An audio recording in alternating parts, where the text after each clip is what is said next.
Bonjour et bienvenue à un autre épisode de la chaîne Astres et Stars.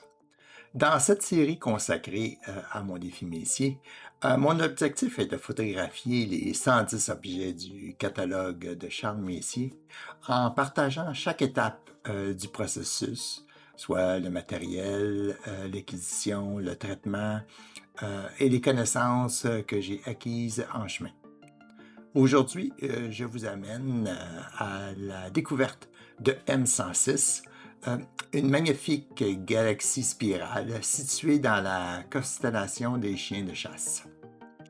À première vue, elle ressemble à une galaxie spirale comme les autres. Pourtant, euh, malgré son apparence familière, c'est une galaxie active renfermant un trou noir supermassif et des bras spiraux qui défient les modèles classiques observés dans la plupart des galaxies. Voyons pourquoi M106 est une cible fascinante et ce qu'il faut savoir pour la photographier.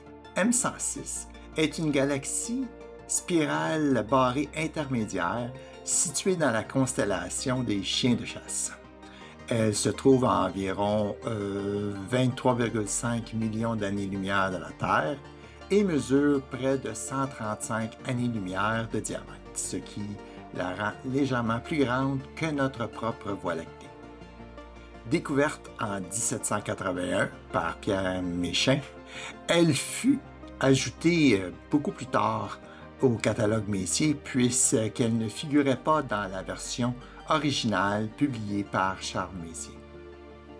M106 est particulièrement célèbre pour son noyau galactique actif, alimenté par un trou noir supermassif, ainsi que pour ses bras spiraux, dits anormaux.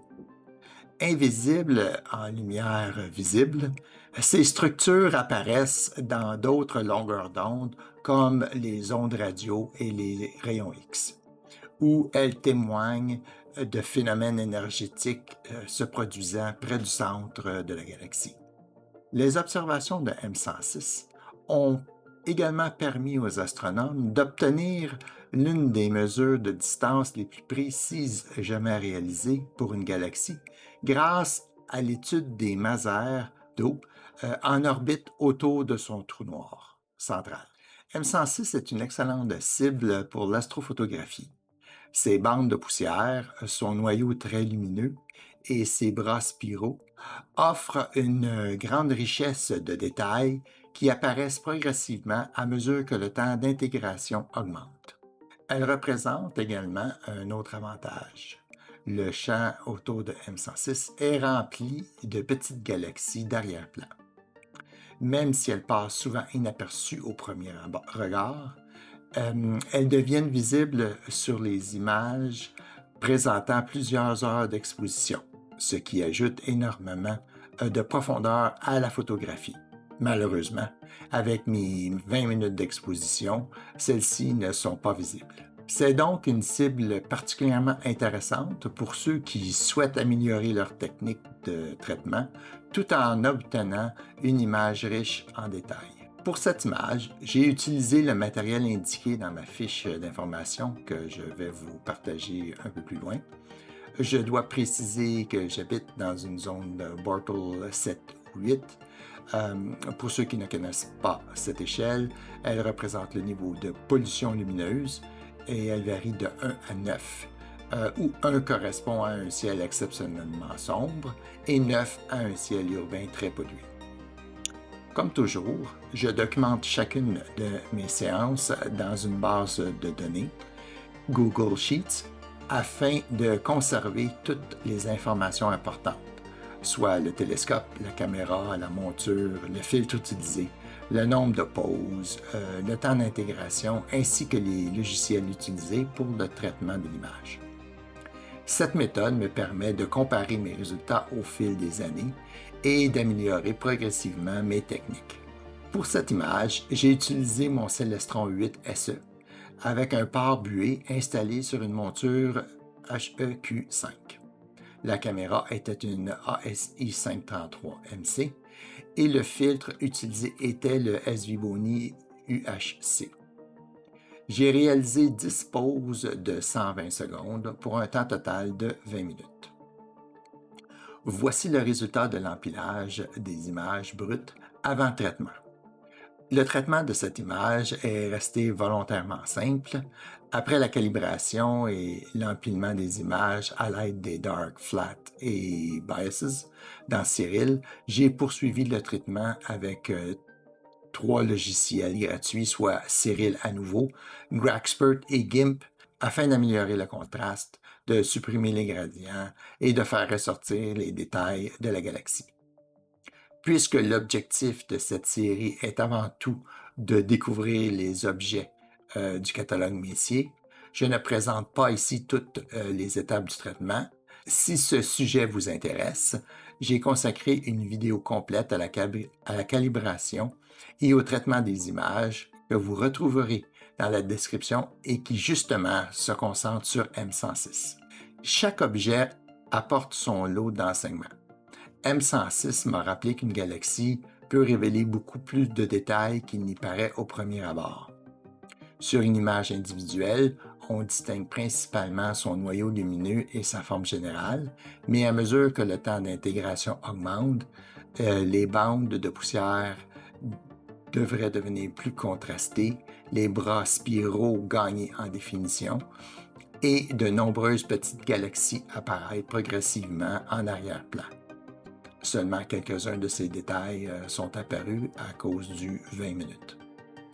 Comme pour la plupart des galaxies, plusieurs heures d'acquisition sont nécessaires pour exploiter pleinement son potentiel. Malheureusement, mon temps d'intégration est faible pour cette galaxie. Ce temps devrait être de 6 à 8 heures. Je suis bien loin de ce temps. Mais même après seulement 20 minutes d'exposition, on peut clairement distinguer le centre lumineux de la galaxie, certaines spirales et d'autres détails.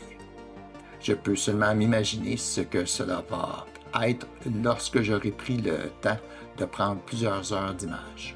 Si vous souhaitez photographier M106, voici quelques conseils. Privilégiez une nuit sans lune, accumuler plusieurs heures de pause pour faire ressortir les faibles extensions de la galaxie, assurez-vous d'avoir une mise au point très précise.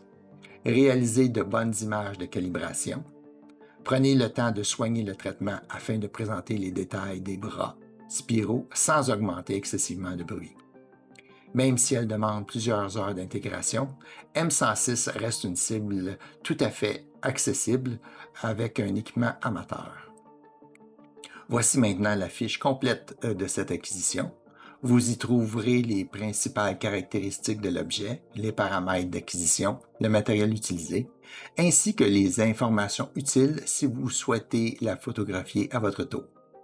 J'ai également l'intention de maintenir cette fiche à jour. À chaque fois que je revisiterai M106, une nouvelle version sera ajoutée au bas afin de suivre l'évolution de mes résultats au fil des années.